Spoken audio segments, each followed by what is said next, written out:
Wala pong magaganap na tagumpay kung hindi sa patnubay ng banal na Espiritu ng Panginoon. Ang layuning makapaglingkod sa mga kapatid, makapaglingkod sa kapwa, makapaglingkod sa pamunuan.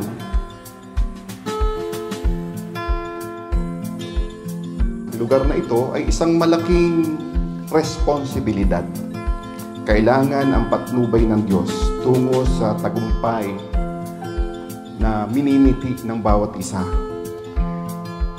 Gayun din, lahat ng may kaugnayan dito sa pagpapala at patnubay ng ating Panginoon, sa lahat ng panahon, kailangan po natin ang gabay ng Panginoon. Tayo po ay sama-samang manalangin sa ating pag-uumpisa.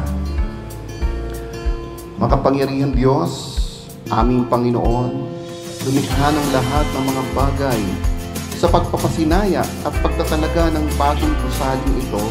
Sinasamba namin kayo at dinadakila na inyo pong igawad sa amin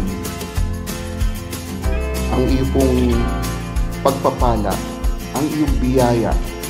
Igawad po ito sa amin na may katapatan, lalong higit sa aming mga kaibigan, mga kapatid na nagkaroon ng 2 palapag na gusali o apartment na ito.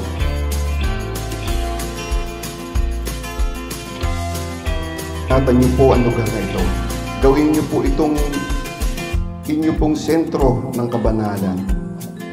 Gawin niyo po ninyo na ang inyong paningin at patnubay ay lumagi sa apartment na ito, na sa bawat titira, lahat ng pamilya, lahat ng tao na papasok sa loob ng tahanan ito, loobin po ninyo na ikaw ang magpala.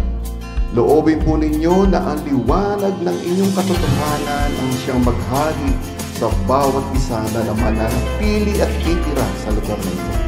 Ang liwanag ng iyong pag-ibig ang siyang manahan at magkaroon ng tunay na pagkakaisa sa lugar na ito.